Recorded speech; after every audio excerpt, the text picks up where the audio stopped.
este ciclo de charlas que hacemos siempre aquí en el colectivo cultural Mainaque. Yo agradezco también al colectivo la oportunidad de que haya un espacio para la cultura y sobre todo para difundir lo que aquí me trae, ¿no?, el psicoanálisis. Yo soy Laura López, por si algunos no me conocéis.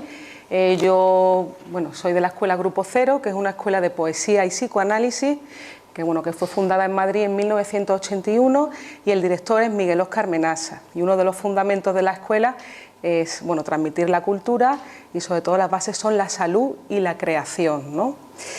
El tema de hoy es el sueño y la telepatía. Es un tema bastante atrayente, ¿no?, porque soñamos todo, ¿no?, y los fenómenos telepáticos también llaman especial atención, porque siempre hay un pensamiento de base, que es el pensamiento mágico, el pensamiento animista, ¿no?, que forma parte de todos nosotros, que tiene que ver con ese más allá, ¿no? Pero lo que sí creo que es importante que veamos hoy es que Sigmund Freud, que la obra especial o la obra esencial de la que parte el psicoanálisis y de la que ya se instaura como ciencia, es el libro de la interpretación de los sueños, que lo escribe en 1900.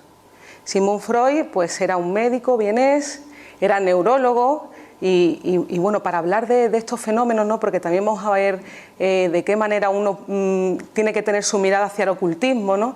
Él era un médico vienés que, claro, que cuando estaba atendiendo a pacientes veía que no se regían por las leyes biológicas, por así decirlo, ¿no?, que había algo más, que era como si se tejiera en un mismo telar, ¿no? Había como una serie de sintomatología. Él trabajaba con mujeres histéricas, ¿no?, que la histeria no es que una mujer esté loca ni nada de eso, ¿no?, que es una palabra que se utiliza comúnmente, ¿no?, tiene otro significado en este sentido, en el sentido que una mujer histérica era, por ejemplo, que no podía, había una pianista que no podía tocar el piano con los dedos de la mano cuando su movilidad, según las leyes de la medicina, tendría que ser que las moviera, ¿no? Entonces había algo psíquico ahí, digamos que se tejía en un mismo telar, había algo en común en toda esa sintomatología, ¿no?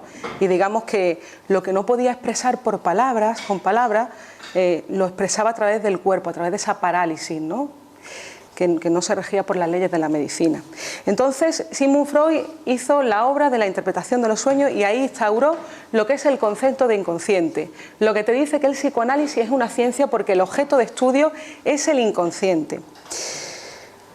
¿Por qué utiliza el sueño? ¿Por qué traemos la telepatía? Porque a Sigmund Freud no le interesaba explicar el sueño en sí, sino que él utilizó el sueño y los fenómenos telepáticos para hablar de cómo funciona nuestro aparato psíquico. Porque la función del sueño es soñar, en el sentido que el sueño no sirve para nada, sino que es solamente el guardián del reposo. Soñar es como una fantasía, ¿no? Y ahora vamos a ver por qué, ¿no? Claro, porque el psicoanálisis hay quien lo piensa también como si fuera algo esotérico, algo etéreo, ¿no?, como algo que no puedes capturar. Pero claro, hay que tener en cuenta que es una ciencia nueva que nos viene a descentrar, nos viene a decir que la conciencia es un mero órgano perceptual. Y nos viene a introducir que hay otra parte de nosotros que es el inconsciente y que forma parte de todos nuestros procesos. Por ejemplo, esto está escrito científicamente en la obra de Sigmund Freud, desplegado lo que es el concepto de inconsciente, cómo funciona nuestro aparato psíquico, ¿no?, que es una obra muy extensa que a lo largo de toda su vida la fui escribiendo y tratando los casos. Hay casos magistrales escritos y desarrollados que te muestran cómo funciona el psicoanálisis, cómo es la teoría, ¿no? Entonces, para que veamos qué es el inconsciente, qué son nuestros procesos inconscientes, yo os preguntaría a vosotros: ¿quién de aquí no sueña? ¿Quién de aquí no ha contado un chiste alguna vez? ¿Quién de aquí, de vosotros, no se le ha olvidado alguna vez algo muy importante que tenía que hacer ese día y de repente le ha fastidiado? Tenía una cita importante, lo había apuntado incluso en la agenda y se le ha olvidado hasta mirar la agenda y al final no ha ido a esa cita. ¿O quién, al decir una palabra, se ha confundido y ha dicho otra? Eso nos pasa a todos.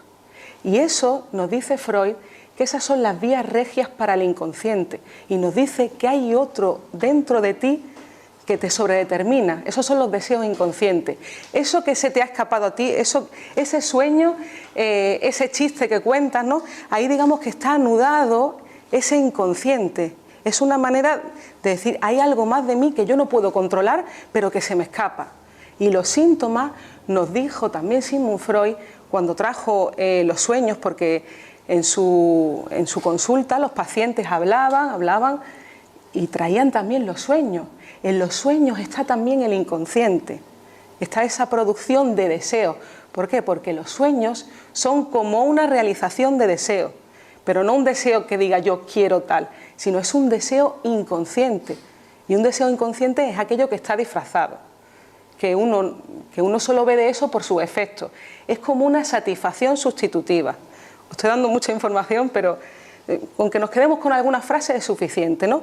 Un síntoma como un sueño tienen un sentido, tienen una interpretación. Un síntoma también tiene una interpretación. Es un deseo inconsciente y funciona como una satisfacción sustitutiva. Por ejemplo, hay síntomas como los síntomas de los obsesivos, ¿no? Que llaman mucho la atención, ¿no? Aquel que se mete el calcetín en un determinado orden y tiene que hacerlo repetidas veces, y si no lo hace tantas veces se angustia y lo tiene que volver a repetir.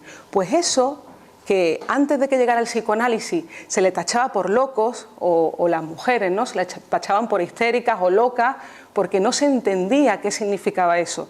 Pues a partir del psicoanálisis que le dice al sujeto psíquico que hable, que produzca ese inconsciente a través de la teoría, nos dice que los síntomas tienen un sentido, tienen un significado y tiene que ver con algo sexual, infantil y reprimido. Por ejemplo, en el ejemplo que decía del ponerse y quitarse el calcetín, tiene que ver con un conflicto interno de esa parte inconsciente, porque hay deseos que todo el mundo abrigamos que no pueden salir a la luz, porque si salieran a la luz nos escandalizaríamos, ¿no? ¿Y qué ocurre en el sueño? En el sueño nuestra mente está continuamente funcionando. ¿Qué ocurre en el sueño? En el sueño la mente también funciona. Digamos que cuando hablamos de inconsciente y de consciente, esas instancias en las que se divide el inconsciente y el consciente, ahí hay un centinela de por medio, que es el guardián, que hace que de una puerta a la otra no pase esos deseos inconscientes que para nosotros serían realmente algo que no podríamos, nuestra moral no nos lo permitiría, ¿no? Porque dentro de las relaciones más cercanas todos tenemos ambivalencia. Igual que amamos mucho a una persona, también la odiamos. Hay deseos que se nos despiertan hacia personas que nosotros no deberíamos de tener, y que eso a veces ni siquiera llega a la conciencia. Digamos que hay una moral que empuja o que no permite que a la conciencia afloren todos esos afectos, todos esos deseos, que si nosotros nos reconoceríamos como personas abominables, ¿no? Entonces la censura, que forma parte de nuestro aparato psíquico, funciona en todos.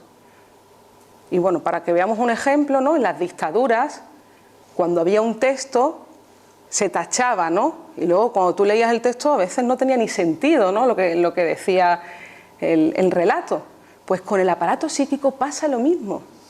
Hay una censura en nosotros, que hay palabras que no podemos pronunciar porque son significantes para nosotros, tienen un afecto de algo que nosotros no hemos podido tolerar, porque las cosas a la vez que, o situaciones o bueno, en nuestro crecimiento, ¿no? Situaciones o cuestiones que tienen que ver con nuestros familiares cercanos, con nuestro desarrollo psicosexual, hay cuestiones que a la vez que te producen un rechazo, otra parte de ti también te produce cierto placer.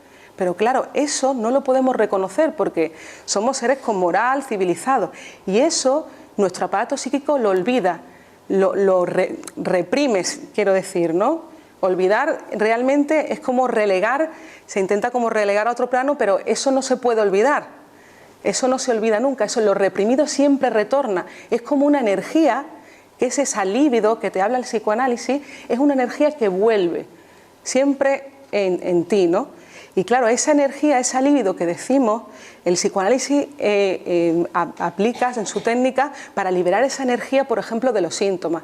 ¿Qué diferencia hay entre una persona con neurosis y una persona, entre comillas, normal, ¿no? Porque digamos que todos somos un poco neuróticos, porque hay ciertas cuestiones que siempre hay en todos nosotros, ¿no? Y claro, ¿cuál es la diferencia? La diferencia es que en la persona con neurosis, esa libido, esa energía, no la tiene puesta en el exterior. Y en el exterior, Freud decía una frase que es que la persona sana es aquella que es capaz de trabajar y de amar. Y hay personas que esa libido que tendrías que poner en la realidad para transformar aquello que no te satisface, pues claro, cuando hay algo que no te satisface en la realidad, solemos fantasear, ¿no?, para hacerlo como alucinatorio, y en los sueños ocurre, ¿no? Es como que alucinamos, ¿no? Hacemos imágenes para satisfacer en tu realidad. No te puedes comer ese plato, pero te estás imaginando que estás tomando un banquete, ¿no? Estás alucinando un poco, ¿no? Estás fantaseando. ¿Qué ocurre a la persona con neurosis? Que esa libido la tiene puesta en su fantasía, la retrotrae a su yo. Entonces, una persona sana, entre comillas, ¿no?, es aquella que esa energía, en lugar de ponerla en la fantasía, la puede aplicar a la realidad. Si hay algo que no le satisface, hace un trabajo en la realidad para transformar esa realidad. ¿Y qué le ocurre, por ejemplo, al poeta, al investigador, al trabajador, ¿no? El poeta, aquello que no le satisface, transforma esa energía que utiliza el neurótico para enfermarse, porque es como una energía sustitutoria, los síntomas son una satisfacción de esa fantasía sustitutoria. El poeta utiliza esa energía para hacer un poema, por ejemplo, o el artista un cuadro, ¿no? Digamos que es una manera de sublimar, de utilizar esa energía para ofrecer otra cosa, para transformar la realidad, ¿no? Porque hablamos de la escuela, ¿no?, que es una escuela de psicoanálisis y poesía. ¿Poesía por qué? Porque la poesía te viene a transformar la realidad, a producir una realidad posible, porque la escritura es la base del pensamiento, ¿no? Y bueno, cuando hablábamos del sueño, la telepatía, eso, decíamos que Freud lo utilizó para explicar cómo funciona nuestro aparato psíquico. Y ya hemos visto la introducción un poco de cómo funciona, ¿no? Hay un centinela que no permite pasar esos deseos que cuando dormimos están, digamos que libres, porque la censura también baja un poquito, ¿no? Cuando estás en una conversación en el día a día, tú hay cosas que te callas, que no le dices a la otra persona, ¿no? Incluso dentro de ti mismo también hay cosas que a uno le saltan, afectos que a uno le saltan, que no los puedes manifestar porque sería un escándalo para tu moral. Entonces, ¿qué ocurre por la noche? Baja el centinela y ¿qué ocurre con todos esos deseos inconscientes reprimidos? Esos pasan a otro lugar a través de esa puerta, a través de ese centinela, pero no pueden pasar tal cual, sino que tienen que pasar disfrazados. Y ese disfraz que utiliza por el centinela, por esa censura, ese disfraz que se utiliza son los mecanismos psíquicos. ¿Cómo funciona nuestro aparato psíquico? ¿Cómo funciona el soñar? Hay cuatro funciones, ¿no?, 4 mecanismos.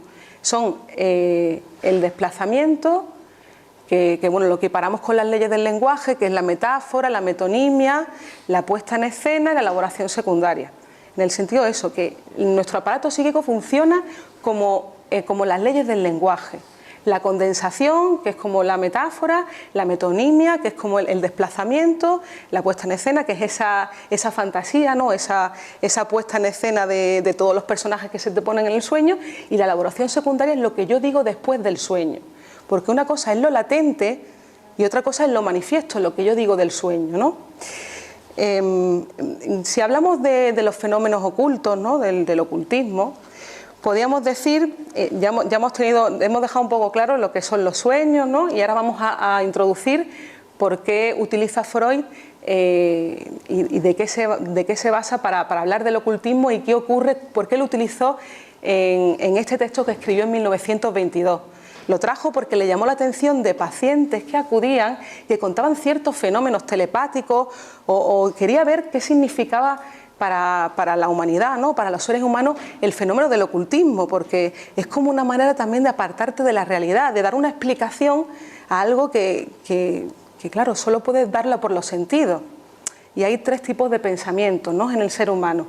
El primero fue el mágico animista, que es cuando los primitivos, cuando ocurría un fenómeno en la naturaleza, lo explicaban a través incluso de la magia o bueno, como del más allá, ¿no? Creían que venía alguien del más allá, por ejemplo, cuando querían procrear, creían que debajo de un árbol, pues a lo mejor quedaba un fruto, pues creían que a través de eso iban a tener más descendencia, ¿no? Digamos que eran explicaciones un poco mágicas de aquello que luego vino la ciencia a darnos una explicación, ¿no? Y conforme a esto no es algo que sea muy antiguo, sino que el pensamiento mágico forma parte de todos nosotros. Quien no es un poco supersticioso alguna vez, ¿no?, o incluso no hace muchos años, recuerdo que cuando a lo mejor la ciencia de la medicina no estaba tan instaurada en la sociedad, pues había quien creía que cuando salía al campo a labrar, ¿no?, y le daba la luz de la luna y tenía una herida. Eso lo he escuchado yo hace muchos años, no tantos, porque ya te digo que no es algo tan lejano. Decía que esa persona se le había gangrenado la herida porque le había dado el reflejo de la luna, ¿no? Digamos que son explicaciones un poco mágicas a fenómenos que realmente viene la ciencia a decirnos, esto ocurre por esto y por esto, ¿no? La ciencia viene a darnos una interpretación de esa realidad. Entonces, hemos dicho que el primer pensamiento que hubo es el mágico animista. El segundo es el religioso. Todos también tenemos pensamiento religioso, aunque neguemos que no. ¿Quién no ha soltado alguna vez Dios mío, no? Además que forma parte de nuestra evolución, ¿no?, en nuestro pensamiento, tanto de la humanidad como cuando eres niño, porque cuando estás desamparado en ese universo es como la creencia de alguien más allá que sustituye a la figura paterna de protección, ¿no? Como al verte desolado en el universo, pues necesitas como creer en algo, ¿no?, en algo que hay más allá que te va a proteger de esa desprotección que tiene el ser humano. Y el tercer pensamiento ya es el científico, ¿no? Y digamos que el pensamiento religioso te permitió elaborar ese símbolo que es la fórmula, por ejemplo, matemática, y te permitió simbolizar, imaginar para poder producir la ciencia, ¿no? Entonces nos dice que el ocultismo, ¿a qué nos referimos cuando hablamos de ocultismo y misticismo, ¿no? Es una especie de más allá de aquel mundo iluminado, ¿no? Que claro, según las bases de la ciencia, y del raciocinio, pues claro, generamos un mundo que a veces pues nos resulta duro, ¿no? Y a veces caemos en imaginar o dar un pensamiento pues más mágico, ¿no? También en épocas de crisis, de guerra, ¿no?, de situaciones injustas en la sociedad, es como creer que hay algo más allá de lo que estamos viviendo, es como que de alguna manera nos reconforta, aunque ya decimos que ciertamente para el pensamiento científico no debería de ser, ¿no?, porque es como un paso atrás en la ciencia, ¿no? Entonces nos dice Freud que bueno, cuando vemos un hecho ocultista, ¿no?, digamos, todos tenemos ejemplos a nuestro alrededor, ¿no?, de un adivino que dice X que le ha pasado a otra persona, ¿no? Y nos dice que para uno observar en los hechos de la vida cotidiana del ocultismo, ¿no?, de estos fenómenos, que dice que hay una manera, ¿no?, de no hacértelo tan creíble, ¿no?, en el sentido que tienes que tratar ese hecho ocultista como si fuera un material científico, es decir, tú eres un observador y hay veces que uno se deja llevar por prejuicios o por cierto afecto, ¿no? Y nos dice que hay tres formas, cuando uno llega a observar ese hecho ocultista y ya ve que a lo mejor hay algo que ahí se cumple, pues dice que cuando uno intenta darle una explicación a ese hecho, hay tres fenómenos o tres dificultades que a todos nos ocurren, ¿no? Y una de ellas dice que es los factores intelectuales. Cuando alguien nos cuenta un fenómeno de este tipo, nos cuenta un ejemplo muy interesante, ¿no? Nos dice que es como si la Tierra, nosotros tenemos que suponer que dentro de la Tierra tenemos que ver qué es la constitución de dentro de la Tierra, ¿no? Y nos dice que puede haber tres opciones, ¿no? Hay una que todos suponemos, en la que se compone de metales pesados, ¿no?, y tienen una cierta incandescencia. Dice que a lo mejor viene otra persona y nos dice que el centro de la Tierra pues está compuesto por gases. Y claro, no te lo crees mucho, pero dices, bueno, no sé si puede ser. Y ahora viene un tercero y nos dice que la Tierra está llena de mermeladas por dentro. Claro, te provoca cierta risa, ¿no? Y cuando tú escuchas ese hecho, pues dices, ¿qué clase de persona ha podido llegar a esa deducción de que el centro de la Tierra está relleno de mermelada, ¿no?, cuando realmente es un producto manufacturado por el hombre, ¿no? Pues nos dice que con los fenómenos, por ejemplo, del ocultismo, funcionamos a la vez que esto que hemos explicado de la Tierra, pues con los fenómenos ocultistas también nos pasa como con la mermelada, que hay veces que nos cuentan algo, pero lo rechazamos profundamente. Hay prejuicios que funcionan a favor porque ya es un saber que hemos adquirido y otros también que funcionan en contra. ¿Por qué? En el sentido de que cuando viene alguien a traernos algo nuevo, uno siempre es muy reacio a interpretar la realidad de otra manera, ¿no? Y con el psicoanálisis, por ejemplo, ha pasado, ¿no? O con otro tipo de ciencias ha pasado también, ¿no? Por ejemplo, cuando Darwin explicó que venimos de la evolución de las especies, ¿no? Hubo un rechazo muy importante en la sociedad porque había como una ideología de que nosotros éramos el centro del universo, ¿no? O el centro de la cadena de animales, y ahora nos dijo Darwin que éramos uno más. ¿Qué ocurrió también cuando se dijo que la Tierra era redonda? A Copérnico lo quemaron, ¿no? Digamos que hay que tener cuidado, los prejuicios pueden servir tanto a favor como en contra, porque hay cosas que nos vienen nuevas, que uno tiende a rechazarlas, pero es por los prejuicios que tengamos. Nos dice Freud que en la ciencia tenemos que tener la mente en blanco, ¿no? Dejarnos llevar y observar, sobre todo, y con los fenómenos ocultistas vamos a ver algunos ejemplos que lo vais a ver muy bien, ¿no? Nos dice también que esta es la parte intelectual, ¿no? Otro factor que es interesante también es el factor psicológico. ¿Por qué? Nos dice que hay una tendencia en todos nosotros a la inclinación a la credulidad y a la milagrería. Hay una cierta tendencia en todos a creer que los fenómenos ocultos son verdad, ¿no? Porque claro, la disciplina que nos impone la ciencia o la razón, pues a veces se nos hace imposible y preferimos dejarnos llevar por eso mágico, ¿no? Por esos pensamientos mágicos o por el hecho de creer que hay un más allá que nos reconforta de alguna manera, ¿no? Porque claro, la razón se convierte en una enemiga que nos priva de tantas posibilidades de placer, ¿no? Y por ejemplo lo vemos cuando los escolares están estudiando, ¿no? Cuando alguien está en un congreso, enseguida utilizamos los chistes, ¿no? Para evadirnos un poco de esa realidad tan dura que a veces nos supone nuestra realidad, ¿no? El tercer factor es el histórico, ¿no? Y nos dice que a través de la época, pues bueno, históricamente incluso las religiones, no habla de la religión, se han utilizado pues diferentes fenómenos ocultos, ¿no? Los milagros, ¿no? Que tienen que ver con la religión, ¿no? Con creer que hay también un más allá.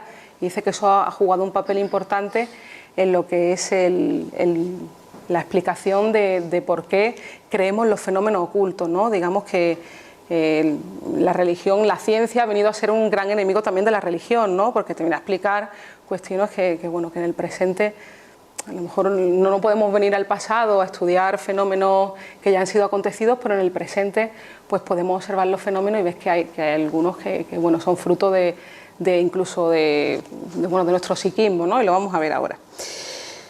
Freud nos dice que hay dos tipos de sueños que se le atribuyen a fenómenos ocultos. Son los sueños proféticos y los sueños telepáticos. Para hablar de esto es importante que hemos hablado antes que los sueños son como una realización de deseos, pero son deseos inconscientes reprimidos, en el sentido de que cuando tú tienes un sueño en el que... Para explicar esto, creo que si miramos los sueños de los niños los vamos a entender mejor, ¿no? Tú, por ejemplo, le prohíbes a un niño que se coma chucherías, por ejemplo, ese día, y vemos como por la noche es como si estuviera realizando ese deseo, es como si estuviera comiendo chucherías, ¿no? Entonces, a eso se refiere que el sueño es como un deseo realizado, pero en los adultos ocurre que estábamos hablando de esa censura, ¿no? En los niños todavía pues la moral no está tan instaurada, ¿no? Y bueno, no tienen tanta represión como los adultos ya, que hemos formado nuestra moral, hemos tenido que relegar todos nuestros deseos, toda nuestra hostilidad, nuestra envidia, nuestro celo, todo eso lo hemos tenido que apartar de nosotros para vivir con los demás, pero eso es esa energía retirada, esa es la libido que todos utilizamos para vivir, la que funda nuestro aparato psíquico, esa energía esa está permanentemente en nosotros, pues sobredeterminando nuestra vida. Entonces, ¿por qué decíamos lo de los sueños proféticos? Porque en el sueño de los niños se ve muy bien que es como una realización de deseos, pero en un sueño de un adulto no se puede ver eso porque los sueños que uno dice que ha soñado no es eso. Los sueños están muy deformados porque hemos visto que la censura le produce como un disfraz y hace como que el sueño sea a veces como absurdo, ¿no? El psicoanálisis viene a traducir, a interpretar esos sueños porque nos dice que esos son como una realización de un deseo, pero son inconscientes esos deseos, no son algo que tú lo puedas ver tal cual, por eso los sueños son tan absurdos, ¿no?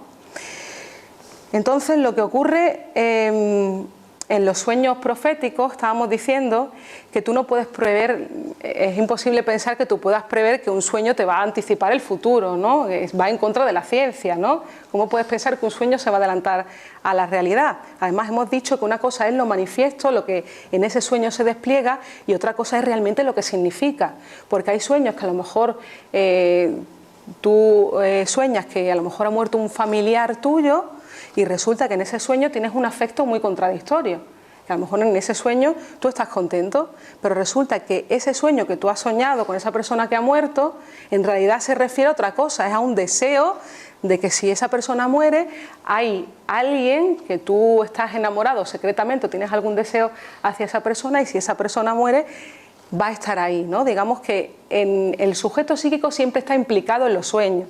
Eso es lo que nos viene a decir Freud, ¿no? Que no viene alguien del más allá a decirnos lo que va a pasar, sino que hay en ti, siempre está jugando en ti ese sujeto psíquico, ¿no? Y por eso Freud lo utilizaba también como material de consulta. ¿Por qué? Porque cuando esa persona le decía, habla lo que se te ocurra, empezaba a contar sueños. Y ahí digamos que es donde está el nudo, ¿no? de eso que tienes reprimido. Porque lo reprimido es eso, lo que hemos comentado antes, ¿no? En todo hay deseos contradictorios que reprimimos, pero que actúan en nosotros.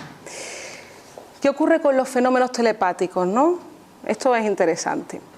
Dice que es la recepción de un proceso psíquico ajeno por una persona que lo capta a través de una vía distinta de la percepción sensorial, o al supuesto hecho de que un suceso acaecido en un momento determinado llegue simultáneamente a conocimiento de una persona alejada del lugar del suceso, y ello sin que hayan intervenido en los medios de comunicación, ¿no?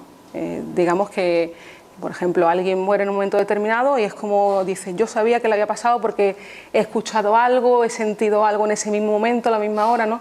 Hay fenómenos que todos hemos escuchado alguna vez y que creemos que existen, ¿no? Pero digo, Freud lo va a utilizar a través de unos ejemplos que os voy a decir que lo vais a ver bastante claro, ¿no? Dice Freud que el sueño tiene poco que ver con la telepatía. Ni la telepatía arroja nuevas luces sobre el sueño, ni el sueño testimonia en pro ni en contra de ello, ¿no? Lo que le llamaba la atención a Freud es que las personas que recibían, que iban a un adivino, ¿no? O iban a un medium, pues en lugar de reaccionar, ¿no? Ante los sarcasmos y el desengaño, ¿no? Porque a lo mejor le decían te va a ocurrir tal cosa, y cuando no le ocurrían, en vez de reaccionar como sintiéndose engañado, le llamaba especial atención que narraban su experiencia con agrado, ¿no? Es como que le decían una profecía, pero claro, no entendía por qué esa persona, al narrar eso de lo que le había intentado adivinar esa persona, encima que no se había cumplido, decía que no entendía por qué esa actitud como... Pues claro, cuando te cuentan algo y tú verificas que no es cierto, tienes rechazo hacia esa persona, hacia ese que te ha intentado adivinar algo. Pero ocurría algo muy curioso, era eso, que había cierto afecto hacia esa situación, la que decía, ¿qué está ocurriendo aquí, ¿no? Yo os voy a poner ejemplos y ahora conversamos, si queréis, preguntamos.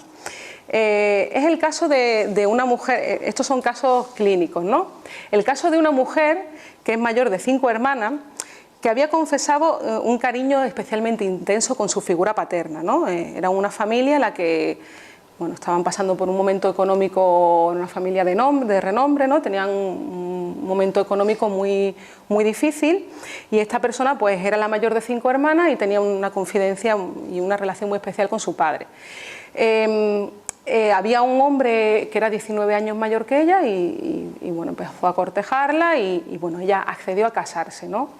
Se casó joven y ella deseaba tener un hijo, que luego se descubrió, se fue elaborando en la terapia, que era inconscientemente el deseo de tener un hijo de su padre, ¿no? Porque digamos que este hombre había sustituido como la figura del padre, ella estaba ligada a esa figura primera paterna, ¿no?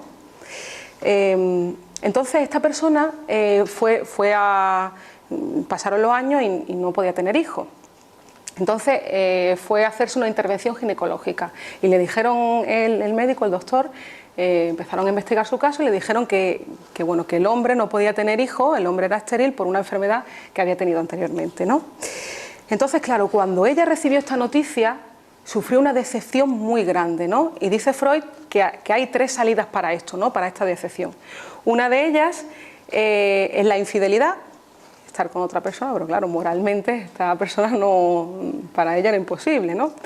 Renunciar al hijo o separarse del marido, ¿no? Era una de esas 3 vías para que esa persona solucionara esa insatisfacción que tenía en su realidad. Y claro, no podía renunciar al marido por el dinero, en el sentido que esta persona es una persona muy rica y claro, si ella se separaba de su marido, supondría también empobrecer a su familia, a su padre, su madre, ¿no? Y a la situación económica en la que estaban. Tampoco puede renunciar al hijo porque es como si inconscientemente era como si fuera de su padre, ¿no? Entonces a esa figura del hijo de tener un hijo no podía renunciar, no se hacía la idea de que no pudiera tener hijos. Y también había otra vía, y esa vía es la neurosis. Esta persona, digamos entre comillas, eligió la enfermedad, el trastorno psíquico, ¿no? Porque es como hay un conflicto que no se resuelve en ella y la manera de resolverlo es la enfermedad, se cobija en la enfermedad, ¿no? En lugar de resolverlo de una manera, ya digo, se va con otro hombre o renuncia a la idea de tener un hijo, no, ella se refugió en la enfermedad. Entonces, su marido, para distraerla, pues se lo llevó un día a París. Esto lo cuenta en sesión, ¿no? Esta persona. Se la llevó un día a París, ¿no? Cuando era más jovencita. Y se entera de que allí había un adivino que tenía mucho nombre, ¿no? Que adivinaba el futuro, etcétera. Bueno, ella tenía 27 años, ¿no? Y cuando estaba relatando esto tenía 43, estaba en consulta y estaba muy enferma. Era una persona que tenía una neurosis muy importante, ¿no? Ella tenía 27 años y representaba menos edad, ¿no? Entonces se quitó el anillo de casada y el adivino le hizo apoyar la mano en una bandeja llena de ceniza, ¿no? Era su manera como de adivinar el futuro. Y claro, en la impronta que dejaba en la ceniza, pues el adivino estudiaba y hacía un pronóstico del futuro de lo que le iba a pasar. Bueno, le dijo que aún se casaría y tendría 2 hijos. Al cumplir los 32 años, ella tenía 27, le dijo que aún se casaría. Fíjate que estaba ya casada, ¿no? Lo que pasa es que se había quitado el anillo, el adivino no lo sabía. Y le dijo que eso, que aún se casaría con 32 años y tendría 2 hijos. Claro, ella lo relataba en un momento de 43 años, estaba en la consulta de Freud y estaba muy enferma. Entonces la profecía no se había cumplido, pero ella no hablaba con amargura de ello, sino con una expresión de contento. Ella estaba como contenta cuando explicaba la profecía, ¿no? Como si recordaba un acontecimiento que había sido para ella muy gozoso, ¿no? Y eso es lo que le llamaba la atención a Freud, ¿no? ¿Qué pasaba ahí? Que a pesar de no haberse cumplido esa profecía, esa persona la hablaba como si fuera verdad, como si fuera algo fantástico y espectacular, ¿no? Cuando realmente no se había cumplido. Las 2 cifras iba a decir la poesía, porque todo es un poema. Las 2 cifras de la profecía tuvieron significación especial para la madre de esta paciente, porque la madre de esta paciente se casó a los 32 años y tuvo 2 hijos. Entonces es como si el adivino le dijese que aún puede usted tener el mismo destino que su madre, que tardó mucho en casarse y lograr descendencia, y tener 2 hijos a los 32. Precisamente tener el mismo destino que su madre, ponerse en su lugar, ocupar su puesto al lado de su padre, había sido el deseo más vehemente de su juventud, el deseo cuyo incumplimiento empezaba a hacerla enfermar. Ella inconscientemente estaba ligada a la figura de su padre y es como si se hubiera identificado con la figura de su madre y claro, el adivino no le había adivinado el futuro, le había adivinado un deseo inconsciente que ella tenía que ocupar de ponerse en ese lugar. Pero claro, no es que el adivino se lo haya adivinado, sino que esta persona, porque claro, la memoria nos falla en el sentido de que uno va añadiendo fechas, va añadiendo todo lo que tiene que ver con uno mismo, prejuicios, la moral, ¿no? Y todo ese deseo lo va añadiendo a eso que uno dice recordar.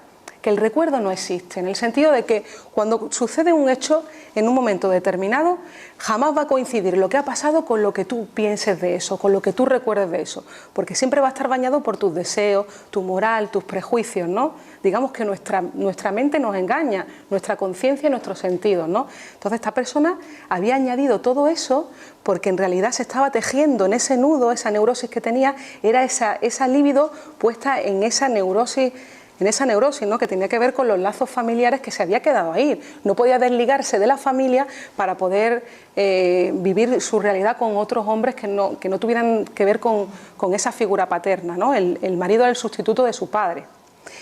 Porque claro, y cuando uno está con un adivino, claro, no es difícil transmitir recuerdos de intenso acento afectivo, ¿no? Cuando uno está frente a otro, en esa transferencia uno siempre transmite más de lo que uno dice, ¿no? Porque en la manera tú de preguntar, en las cosas que tú preguntas, que dices, ¿no? Ahí esa intuición que decimos es lo inconsciente. Tú puedes adivinar en cierta manera lo que es el deseo que hay detrás en esa persona cuando te habla de algo.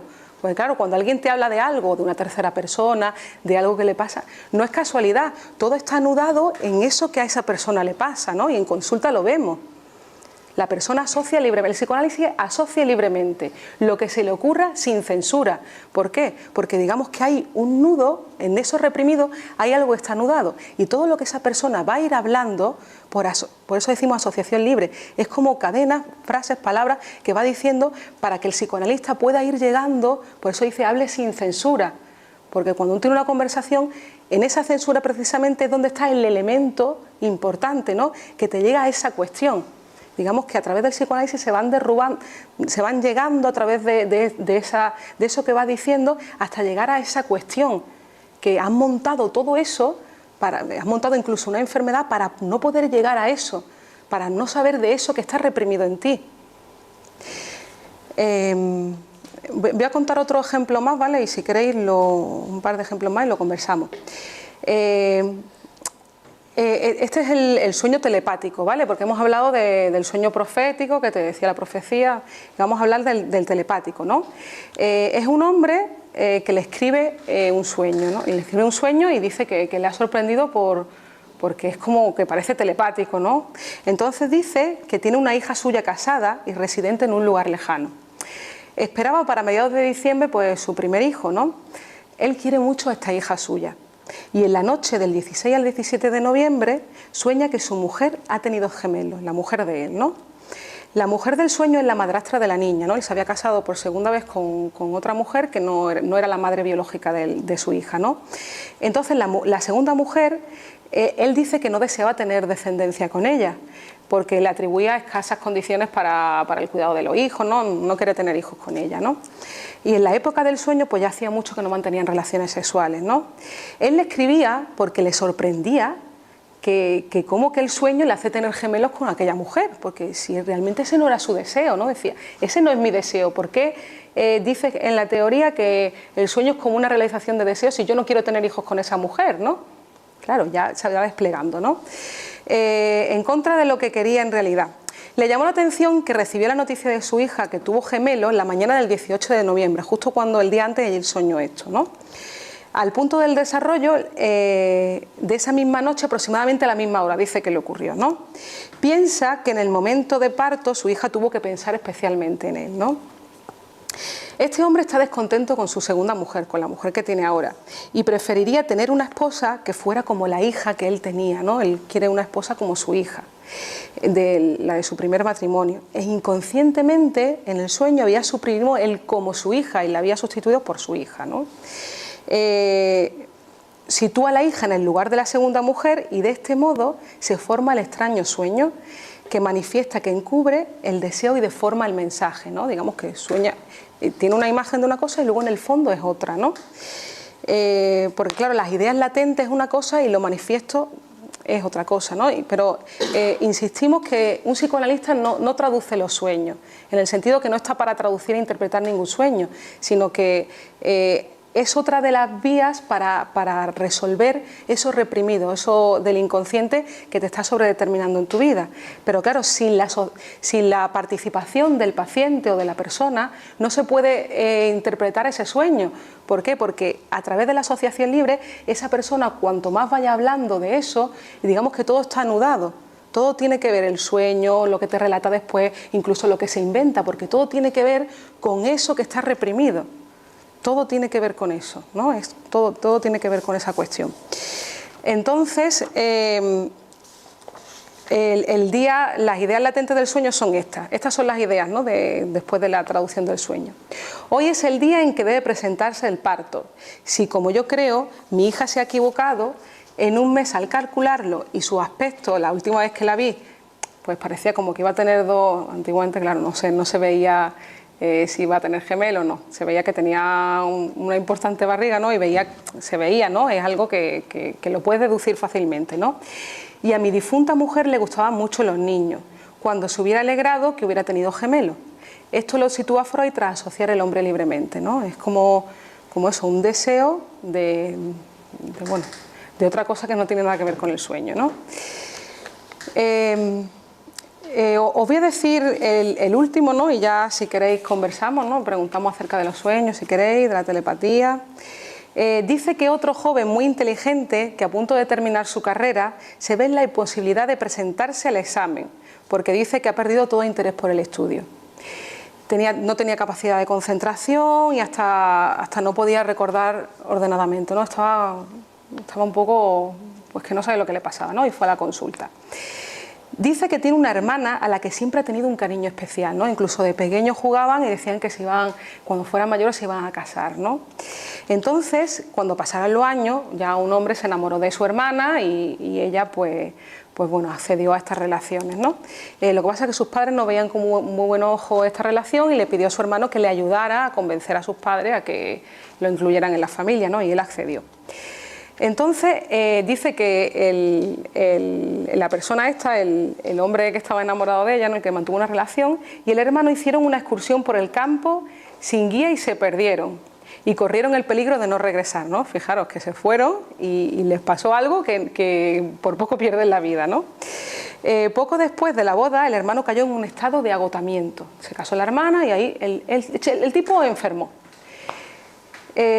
Cuando tuvo sesiones de psicoanálisis, recobró, ¿no?, la capacidad de trabajo, se presentó a los exámenes y bueno, abandonó la terapia en aquella época. Y después de hacerlo con éxito, volvió a la consulta. Esto es muy interesante. Y entonces le relató algo muy curioso que le había pasado con un adivino, ¿no? Dice que, bueno, que fue este adivino que gozaba de mucha clientela y le decía, el adivino le hacía pronunciar una fecha, ¿no? Le decía que le dijera una fecha de nacimiento de una persona y consultaba el adivino en su libro de astrología y hacía cálculos y emitía una profecía, ¿no? El paciente acudió y la profecía que le dijo fue esta. Esta persona, fijaros, había preguntado por su cuñado, ¿eh? Fijaros, ahora vamos a verlo, ¿no?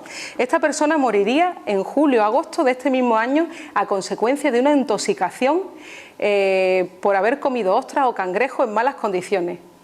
Y claro, cuando le estaba relatando eso a Freud, dijo el paciente, fue magnífico, ¿no? Entonces, claro, a Freud le chocó, ¿no? Y le dijo, ¿qué es lo que encuentra magnífico de la profecía? Si estamos a final de otoño y su cuñado no ha muerto, ¿no? Cierto, su cuñado no había muerto, pero a él dice que le gustaban con delirio los cangrejos y las ostras. Y el verano anterior, antes de la consulta, antes de la consulta la divina, había estado a la muerte por haber comido ostras en malas condiciones, ¿no? Entonces, ¿qué quiere esto decir? Que realmente lo que está en juego es el deseo inconsciente, porque esta persona tenía un odio reprimido, ¿no? Reprimido hacia su cuñado, que no podía tolerar, pero que incluso le había llevado a una enfermedad psíquica. Porque claro, esto es lo que queremos decir, ¿no?, con lo de lo inconsciente. Cuando tú no puedes tolerar un afecto, porque claro, no puedes tolerar que es tu cuñado y que tú sientas odio porque es tu rival, es algo que conscientemente es como una perversión, ¿no? No puedes... Tu moral no lo puede permitir. Pues así es como funciona nuestro aparato psíquico, ¿no? Cuando tú no puedes tolerar algo, lo reprime. Y en esa represión En esa represión vemos que tenía un odio hacia esa persona encubierto, o sea, reprimido, que no lo podía manifestar, y como no lo podía manifestar, eso es una energía muy fuerte, la libido, ¿no? En lugar de resolverlo de otra manera, esa persona lo había resuelto en una enfermedad psíquica. Todo tenía en base a eso, estaba ligado inconscientemente a su hermana y tenía un odio desmesurado hacia su cuñado, pero reprimido. Entonces, a través del adivino, él ponía en juego ese deseo inconsciente de que su cuñado se muriera, ¿no? Entonces, él había generado una enfermedad psíquica por esta cuestión que tenía reprimida. Y claro, lo que expresaba era su esperanza de que su cuñado le llegara la muerte. Claro, lo que le parecía magnífico es que le había adivinado su deseo, ¿no? De que su cuñado muriera, ¿no? Entonces nos dice Freud que los adivinos pues pasa algo llamativo, ¿no? Que predicen a los visitantes del porvenir después de haberle demostrado que conocen una parte de sus destinos presentes o pasados, ¿no? Pero digo que es algo que todos podemos intuir en un momento determinado. Y claro, los clientes encima se muestran satisfechos y no les guardan ningún rencor si sus predicciones no se cumplen. ¿Por qué? Porque realmente hay algo ahí que se ha cumplido, que es tu deseo inconsciente, ¿no? Por eso dice que claro, aunque los adivinos no te acierten, tú siempre tienes como esa afectividad, ¿no? O ese creer en ese adivino. ¿Por qué? Porque, claro, realmente te ha intuido ese deseo inconsciente, ¿no? Claro, Freud lo utilizó para hablar de cómo funciona nuestro aparato psíquico. Utilizó la telepatía y los sueños para ver cómo se despliega nuestro aparato psíquico y para hablarnos de todo eso que hemos dicho de lo reprimido, ¿no? De los afectos que a todos nos ocurre en un momento dado y que, claro, nuestra personalidad, nuestra forma de ser o que enfermemos o no, depende de cómo renunciemos a esos deseos inconscientes, ¿no? Bueno, yo creo que voy a parar un poco, ¿no? Porque ya... Y bueno, que vosotros también podáis comentar algo o que queráis preguntar algo, cualquier cosa que os haya llamado la atención.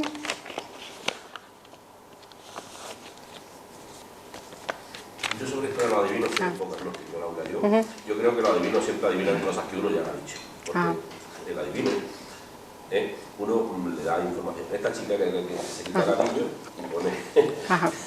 y pone la mano en la ceniza. Claro, el adivino le dijo que se iba a casar cuando realmente ella estaba casada.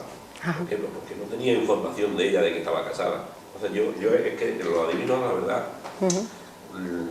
respeto a la gente que va, que decía en el futuro y tal, pero no creo absolutamente nada, porque es que ellos más que nada interpretan lo que uno ya le ha dado, porque ellos empiezan siempre a coger información del cliente. Claro, interpretan tu deseo, ¿no? Porque en las preguntas que tú haces, ya ahí se ve... Bueno, claro, el chico este preguntó por su cuñado, algo les pasaba con el cuñado, ¿no? Y basta con la manera de preguntar o que te digan 4 que lo aciertan, ¿no? Hay probabilidades de acertar y probabilidades que no, ¿no? Pero lo que llamaba la atención es eso precisamente, que viniera a la consulta y le llamaba la atención la manera en que lo decía, con esa afectividad, ¿no? Y esa alegría, ¿no? Que cuando en realidad no había acertado nada, pero había acertado el deseo inconsciente de que quería que se muriera, ¿no? La necesidad de comunicarle a alguien, pues eso, las inquietudes o los deseos que uno tiene, más que nada, porque luego lo curioso del caso es esto, que a pesar de que no aciertan, el cliente se queda satisfecho. Claro, pero también eso del adivino nos pasa a todos, porque si nosotros sabemos escuchar, también podemos acertar a otra persona muchísimas cosas, porque todo lo que esa persona te habla, todo, tiene que ver con algo que le pasa a ella. Entonces, si sabemos escuchar, escuchamos realmente el deseo que está puesto en juego en ella, ¿no? En esa persona. O cuando te habla de un tercero, cuando te hablan, a fulanito le pasó no sé qué, realmente no estás hablando de fulanito, estás hablando de ti. Siempre estás hablando de ti, tu deseo siempre está en juego ahí. Claro, si sabemos escuchar, si no nos centramos tanto en nosotros mismos y escuchamos lo que nos está diciendo el otro, vamos a sacar muchísima información de lo que nos dice, porque todo lo que nos dice esa persona no es casual, tiene que ver con algo que le pasa a esa persona, ¿no? Y recuerdo también un caso de una persona que bueno, tenía una pareja y que fue un acontecimiento familiar, ¿no? Y esa persona estaba preguntándole a otra acerca de su separación, ¿no? Y al poco tiempo se vio como esa persona se separó de la otra, ¿no? Digamos que ya había en ti un deseo de hacerlo, ¿no? Y a veces, incluso a veces, lo que el psicoanálisis nos muestra también, que a veces uno no sabe cuál es su deseo, que a veces está tan reprimido que actúa en nosotros o bien como una enfermedad o bien con situaciones complicadas, ¿no? O las parejas, que a veces uno no entiende qué pasa, qué está pasando ahí con esas discusiones, y en realidad a lo mejor hay un deseo ahí que no lo puedes traducir y que lo expresas así, ¿no? Esa es la cuestión, eso es lo que nos dice el psicoanálisis, ¿no? Que no te puedes fiar de tu conciencia, de lo que tú ves, es como un sueño, de lo que se está desplegando, de lo que tú ves, de lo que tu conciencia cree que es, de lo que tu razón te dice que hay un deseo inconsciente que está sobredeterminado tu vida, que no puedes actuar, no puedes hablarlo, pero lo actúas. Y esa también es la transferencia, ¿no?, que ocurre con el psicoanalista, ¿no? Cuando una persona va en psicoanálisis, ¿no?, cuando está en consulta, hay cosas que no puede recordar, pero que las actúa también con el terapeuta. Digamos que lo que no puede hablar, lo que lo tiene reprimido, lo actúa, pero no lo actúa solamente en la consulta, lo actúa una y otra vez en su vida. Lo reprimido lo actúa una y otra vez, y por eso a veces uno se ve en situaciones que no comprende, que no puede controlar, pero es por eso, porque hay algo reprimido que se está repitiendo en ti y que estás actuando una y otra vez, y que no por mucho que lo pienses, que lo medites, que pidas consejo, hay algo que no lo puedes captar, que no lo puedes... Claro, hay personas que se les repiten ciertas circunstancias en su vida una y otra vez y que no las entiende, que puedes pedir consejos, pero no, es como que estás enganchado ahí. Y eso tiene que ver con lo que decimos de lo reprimido, ¿no? Que en lugar de recordarlo, de poder hablarlo, poder, digamos, desligar esa energía de ese síntoma, porque a veces es un síntoma social o es un síntoma, digo, porque la energía está hecha para ponerla fuera de ti. En el momento que la pongas dentro de ti está la enfermedad, ¿no? Acude a ti esa la enfermedad psíquica, o tienes inhibiciones en tu trabajo, o no puedes desarrollar, no te puedes desarrollar creativamente, artísticamente, no puedes tener pareja, no te puedes enamorar de nadie, ¿no? Porque está uno ligado a ese incluso, eso que hemos comentado antes, ¿no? El caso que hemos visto, incluso a eso familiar, a esos primeros objetos amorosos, no lo puedes sustituir por otro. Y cuando estás con otra persona en tu realidad presente, en realidad te remite a esa primera figura, ¿no? Digamos que no estás con esa persona, como esta chica estaba como si estuviera con su padre, ¿no? Eso. Entonces, según Freud, todo el mundo está reprimido. Es que la represión es un elemento, es un mecanismo que todos tenemos que reprimir. ¿Por qué? Porque cuando un niño nace es pura pulsión. El niño, si uno lo deja libre, el niño es capaz si tiene la fuerza de matar a quien sea. Pasa que a través de la educación hay que ir reprimiendo. La represión es algo que es totalmente normal para todo el mundo, es muy necesario incluso para fundarnos como seres humanos. Pero ¿qué ocurre? Que a veces hay personas que esa represión, que es la sustitución de nuestros padres, y en esa sustitución de nuestros padres, de nuestra educación, se instaura nuestro superyo. Eso es lo que nos dice el psicoanálisis, ¿no? Que se instaura en nuestro aparato psíquico, digamos que 3 instancias: ese superyo, el yo, que tiene que lidiar con el superyo, que es la moral, la que te dice esto está mal, eso, y nuestro ello, que son esas pulsiones, ¿no? Todos esos instintos, todos esos deseos libres que no podemos dejar que traspasen nuestra realidad, ¿no? Entonces te dice que la represión es necesaria por eso, porque eso que es tan fuerte, ¿no?, que es la libido que decimos en psicoanálisis, esa energía que utilizamos para desarrollarnos, para crecer, para ponerla fuera de nosotros, para enamorarnos, para trabajar, para pintar, para escribir. Esa energía a veces está, por eso que decimos, quien tiene una supermoral, ¿no?, tiene una represión, una persona muy enérgica, con una moral muy fuerte, que ni siquiera puede tolerar tener ciertos deseos, pues lo reprime fuertemente, y en esa represión hay personas que incluso esa energía, en el fallo de esa represión, hacen una enfermedad, un trastorno, que es, digamos, que una satisfacción sustitutiva. Un síntoma es una satisfacción sustitutiva de eso que reprime esa energía, es como si la desplazara en un elemento, por ejemplo, el obsesivo, ¿no? Una persona que se lava continuamente las manos, ¿no? Eso tiene una explicación. Eso no es algo que tú puedas razonarle, pero eso es como una metáfora de algún conflicto interno que tiene esa persona, que lo actúa ahí. No puede hablar de ello, pero lo actúa. Y ese lavarse las manos es una metáfora de algo sexual que ha pensado, algo que ha fantaseado, algo que tiene como hecho en su mente y que su moral le castiga. Y es como como una manera de recrear eso una y otra vez. No puede desligarse de eso, le entra angustia constantemente, tiene que hacerlo, pero es una metáfora de algo que no puede hablar y que es un conflicto interno entre su moral y sus deseos inconscientes, ¿no? Eso es lo que nos trae Freud, esa singularidad, que lo consciente no es nuestro yo, nuestra persona, no es solamente conciencia, lo que tú razonas, lo que piensas, sino que hay algo más, que es el inconsciente, y que hay instancias que tienen un dinamismo entre ellas, ¿no? Y en ese juego, en cómo tú sepas resolver y canalizar esa energía, ahí te diferencia de que tú seas una persona enferma, que tú seas una persona que puedas poner tu energía en la realidad, puedas trabajar, puedas hacer un montón de cosas, o que te quedes en la fantasía. El neurótico se queda en la fantasía, no puede poner su energía para transformar la realidad, está en su fantasía, toda su realidad, por así decirlo, es su mente, ¿no? Está continuamente fantaseando, no puede trabajar, no puede tener relaciones con otras personas, como que está su libido puesta ahí, en esas fantasías, ¿no? Que son inconscientes, claro, que uno no sabe de ellas sino por los efectos. Por eso digo que es una ciencia de efectos. Sabes de lo inconsciente por los sueños, hemos dicho los chistes, los olvidos, los lapsus, los síntomas. Ahí sabe uno realmente cómo es tu patrón de deseo, cómo te estás tú desarrollando en tu vida, ¿no? Ahí es una manera de tú ver qué te pasa en tu realidad, ¿no? Que no viene nadie a decirnos de fuera lo que tienes que hacer, porque todos sabemos lo que tenemos que hacer, lo que nos hace feliz, lo que no. Pero hay veces hay tendencias en nosotros que no podemos controlar y que tienen que ver con eso, que es el inconsciente, que está sobredeterminando tu vida. Hay a lo mejor algún afecto reprimido, algo que no puedes expresar y que a veces incluso lo haces en forma de castigo. La vida te da muy mal, tienes una pareja que te maltrata, otra pareja que no sabes qué pasa, que siempre te ocurren los mismos finales, y tiene que ver con eso, con otros aspectos inconscientes que no es tanto con las personas que tú te encuentras, sino cómo tú despliegas tu deseo inconsciente en la vida, cómo renuncias a eso, ¿no? Digamos que hay algo a veces que se repiten en las personas una y otra vez y que tienen que ver con eso, ¿no? Pero según esa teoría, nadie sería completamente feliz porque todo el mundo tiene una represión en mayor o menor grado, ¿no? Pero la felicidad no está en la represión, la felicidad está en cómo tú...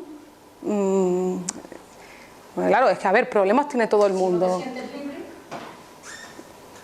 libre. Pero claro, es que estamos hablando de represión, pero una cosa es que uno no se sienta libre y otra cosa es que uno utilice ese mecanismo de represión, que hemos dicho que lo utilizamos todo, pero uno tiene que ver qué está pasando en su realidad, ¿no?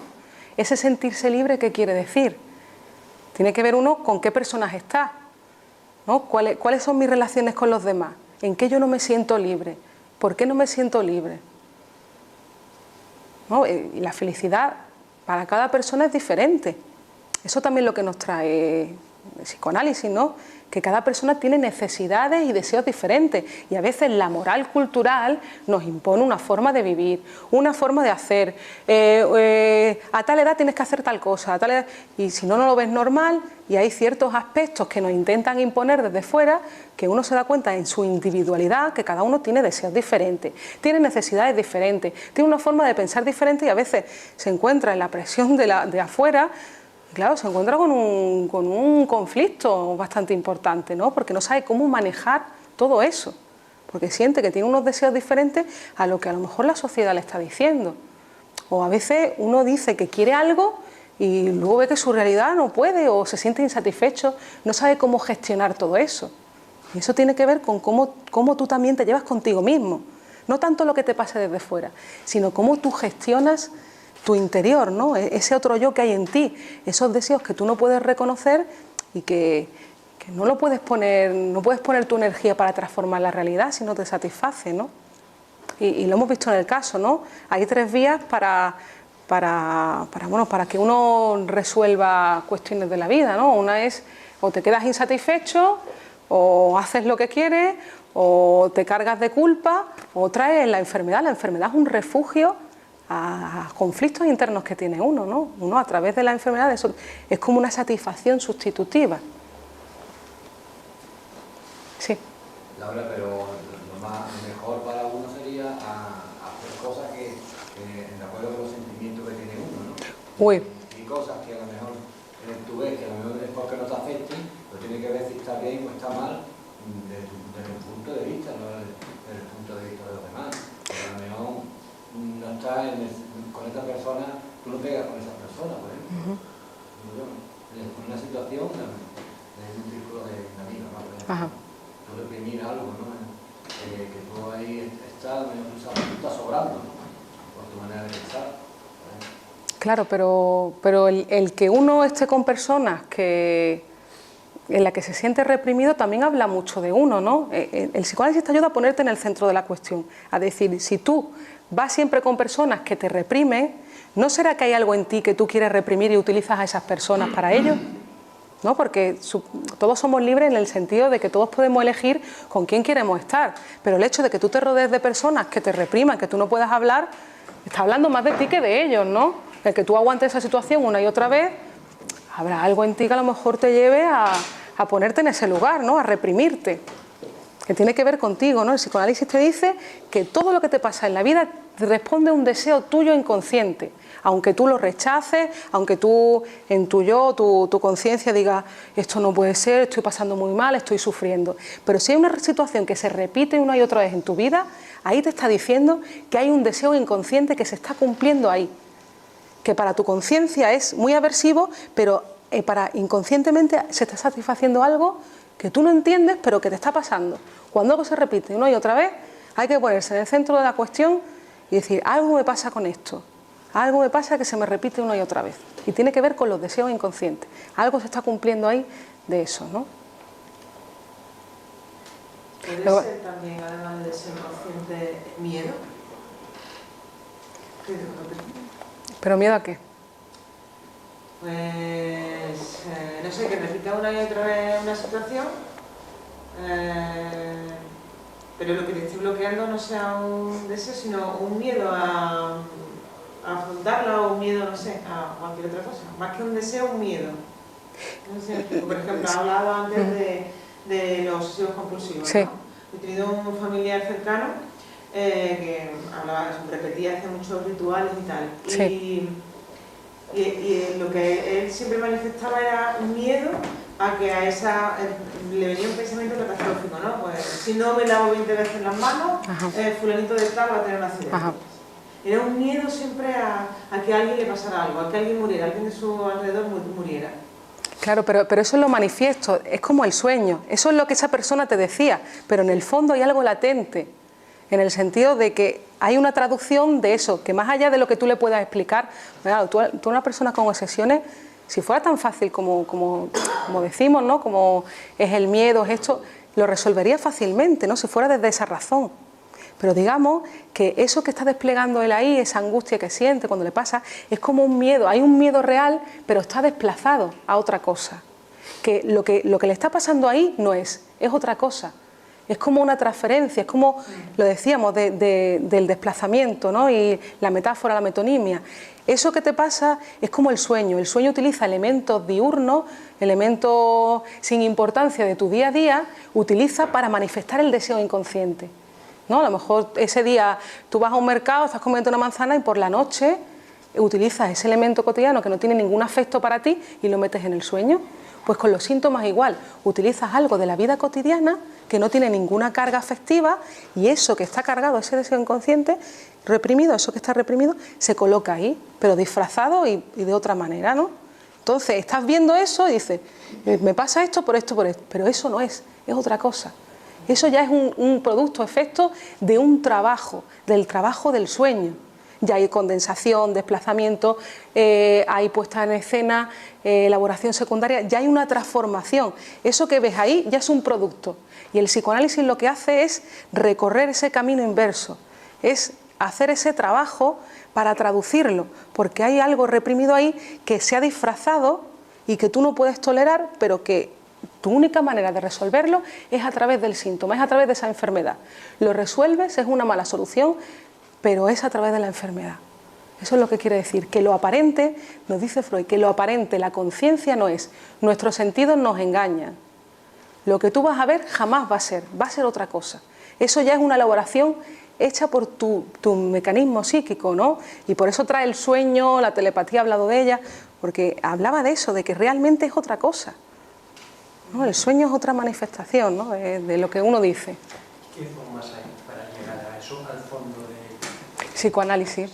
El psicoanálisis es una herramienta para poder uno conocerse, ha supuesto más allá de lo que es una herramienta terapéutica, también ha sido un hito, ¿no? en el pensamiento, en la ciencia, porque ha venido a descentrar a la persona. La psicología trata la parte consciente, es decir, los sentidos, la razón, la conducta, pero el psicoanálisis te dice que todo está sobredeterminado por lo inconsciente, que es eso reprimido. ¿Y cómo se demuestra? Por lo que hemos comentado. Todos tenemos sueños, lapsus, olvidos. El chiste es una manera de desplegar también lo inconsciente. Quien cuenta chistes de feministas siempre, o quien cuenta chistes de machistas siempre, es que algo le pasa con eso, ¿no? Que es una manera de descargar algo reprimido, esa agresividad. ¿Por qué nos reímos? Porque también soltamos ahí algo que tiene que ver con nosotros, ¿no? Y que sentimientos ambivalentes, deseos y cuestiones prohibidas nos pasan a todos, y a través de esos elementos uno puede llegar a esa cuestión. Ya digo que es un trabajo, por eso digo que el psicoanálisis es una ciencia, porque tiene un método y tiene una técnica concreta, ¿no? Y a través de esa teoría uno va reconstruyendo, es como un arqueólogo, en el sentido de que uno sabe de lo que hay anteriormente porque ha hecho un trabajo de arqueología, de llegar a través de ciertas técnicas y elementos, ¿no?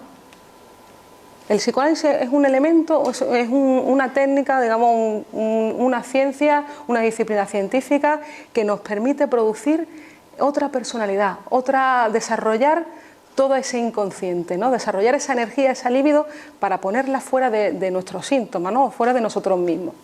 Además, quien se psicoanaliza se nota, ¿no? Es una persona que tiene una energía diferente, ¿no? Tiene la energía puesta fuera de sí mismo, ¿no? Una persona que está en lo social, que tiene otra forma de vivir, ¿no? En el sentido que se ve que tiene una energía que antes no tenía, que no podía producir porque estaba fijada en algún lugar, ¿no? Y es producir esa energía fuera de ti, porque cuando la libido está hecha, la energía, el deseo, está hecha para estar fuera de ti. Tenemos un potencial muy grande todo el mundo, ¿no? Tenemos un montón de energía. Si tú no puedes poner tu energía fuera de ti, sospecha, esa energía está dentro de ti. Incluso cuando la libido la retraes a tu yo, es cuando incluso te llegan las enfermedades, ¿no? Esa energía está hecha para gastarse, para utilizarse, para manifestarse todo el tiempo. Cuando esa energía no se utiliza, uno muere. Es el deseo, ¿no? Sí. ¿Quién va al psicoanálisis? ¿La persona que se encuentra mal o que cree que tiene algún problema o cualquier persona normal? Cualquier persona. Cualquier persona. El psicoanálisis no hace falta estar enfermo para psicoanalizarse. Pero actualmente, ¿cuál es el motivo por el que la gente va Muchos, al psicoanálisis? muchísimo. Hay gente que quiere mejorar, que quiere desarrollarse más o quiere conocerse mejor a sí mismo. Hay personas que vienen con síntomas concretos, personas que vienen con problemas de pareja, que en el amor, por muchísimas cuestiones. Cada uno tiene un camino diferente. Las personas llegan cuando quieren. Y otra pregunta que, bueno, no tiene nada que ver con esto, pero sí en cierto sentido. Sí. Personas que, como tú dices, tienen dentro algo guardado que no saben o no quieren sacar y tienen ese problema y quieren o sacarlo afuera o mejorarlo. Pero no es algo consciente que uno piense. Eso es lo que tenemos que tener claro, ¿no? Que no es algo que uno diga, yo tengo esto reprimido. No, tú no lo sabes tan siquiera. Solo sabes de eso por los efectos que ocurren en tu realidad. No es algo que tú puedas decidir conscientemente de yo reprimo esto, yo reprimo lo otro. No, es algo que ocurre de manera inconsciente, sin tú darte cuenta, porque esa super yo, esa moral, nada más hemos dicho que hay 3 instancias, ¿no? Nada más con sentir, por así decirlo, ¿no? Porque es una manera de hablar, ¿no? De ver o de sentir que hay un afecto en ti un poco más disparado, lo reprimes, ni siquiera llega a tu conciencia. Tú ni siquiera vas a saber que has sentido un deseo sexual por alguien que no debe. Vas a ver por efecto, a lo mejor te entra una angustia, te entra un ataque de ansiedad y no sabes a qué corresponde. A lo mejor ha coincidido que has estado en un lugar y te ha dado un ataque de ansiedad y tú crees que es por eso, pero por eso jamás va a ser por otra cosa. No es tan fácil. Estamos hechos para engañarnos a nosotros mismos. Y si eso te ayuda, ¿qué diferencia hay entre este sistema y la regresión? Yo la regresión la desconozco, la verdad. ¿No tienes opinión? Yo sé de psicoanálisis, yo la regresión no sé tampoco ni exactamente ni lo que es. El concepto de regresión en psicoanálisis se refiere como a la vuelta a la sexualidad infantil, en el sentido, voy a poner un ejemplo, ¿vale? Supongamos que estamos en un acontecimiento, ¿no? Conoces a una persona y bueno, y en lugar de poder hablar con esa persona, desarrollar una conversación, te quedas callado y te inflas a comer ese día. Es como una regresión a la etapa oral, es una regresión a la sexualidad infantil. En lugar de poder poner en palabras, desarrollarte, vuelves a esa etapa infantil en la que comías, ¿no? Esa es la regresión en psicoanálisis, yo otra no sé. O la etapa anal, ¿no? Tiene que ver con el obsesivo, con retener, ¿no? Entonces, esa es la regresión, ¿no? Es como la regresión, el psicoanálisis cuando se refiere a sexualidad infantil reprimida, se refiere a eso, ¿no? Que en lugar de, la sexualidad es todo lo tocado por la palabra, ¿no? Entonces, en lugar de tú en tu etapa adulta poder desarrollar esa madurez sexual del adulto en el sentido de poder hablar, poder poner tu energía fuera, ¿no? Y tener unas relaciones de placer-displacer con lo otro, es como si regresaras, ¿no? Como que regresas a esa sexualidad infantil. No puedes resolver esto y de repente o te entran vómitos, que a veces es como una histeria, ¿no? Tiene que ver a lo mejor con deseos de embarazarse, ¿no? Con una persona, digamos que es todo como una metáfora, ¿no? Tiene que ver con lo psíquico. Cuando algo le pasa a uno, tiene que ver con algo, con una metáfora de algún deseo que no lo puedes hablar y que lo escenificas, ¿no? El cuerpo es el escenario de lo psíquico. Sí. Te quería hacer una pregunta. Sí. No sé si tiene que ver con el tema o no. Ajá. Pero con el tema de la ayahuasca. ¿Cómo? De la ayahuasca. No sé lo que es, la verdad. No sé lo que es. Yo sé de psicoanálisis. Lo empecé a utilizar y nada, estoy notando que tengo unos cambios, que me están pasando cosas y quería consultarlo. Ajá. Yo en vez de ayahuasca, que no sé lo que es, te recomiendo psicoanálisis, ¿no? No, bueno, es una medicina que utilizan las tribus indígenas y... Ajá.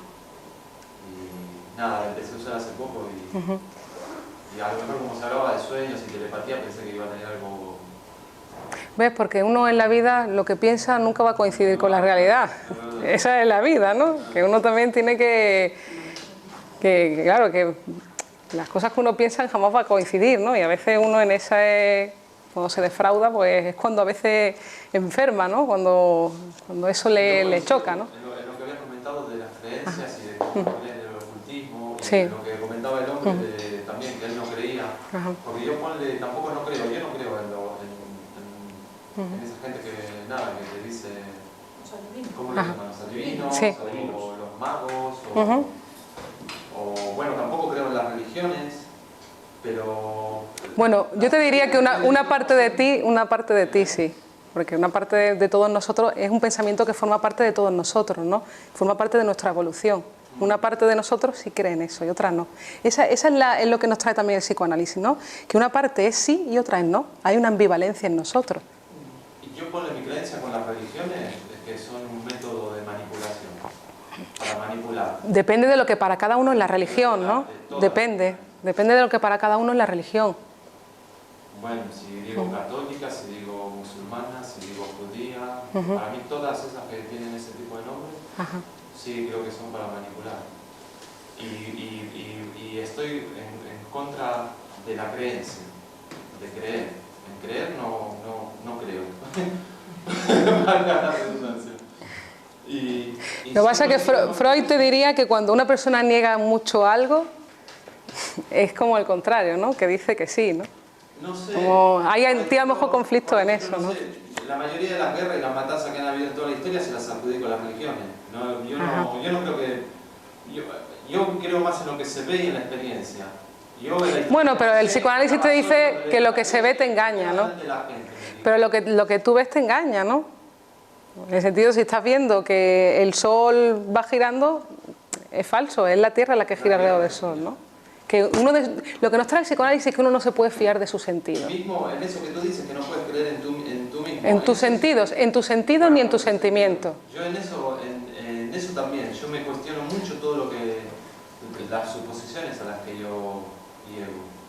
Pero es que me ha pasado algo que es muy extraño a mi modo de ver por lo que me pasa con esta medicina. En el momento en que la tomo y después de haberla tomado también. Ajá. Yo, por ejemplo, me ha ayudado, yo he fumado marihuana 25 años. Y a raíz de haber empezado con este tipo de cosas, he dejado eso de lado. Y me doy cuenta que era una persona, así como decías tú recién, que es muy malo acordarse para uno. Yo estaba muy retraído, muy reprimido. Y me está ayudando como a que, por ejemplo, yo hace 2 meses atrás no hubiera hablado de las cosas que estoy hablando ahora aquí. De esta manera. Bueno, lo que pasa es que uno en público no se puede psicoanalizar, ¿no? Que hay cuestiones que a lo mejor tiene que hacerla en privado, ¿no? Ah, bueno.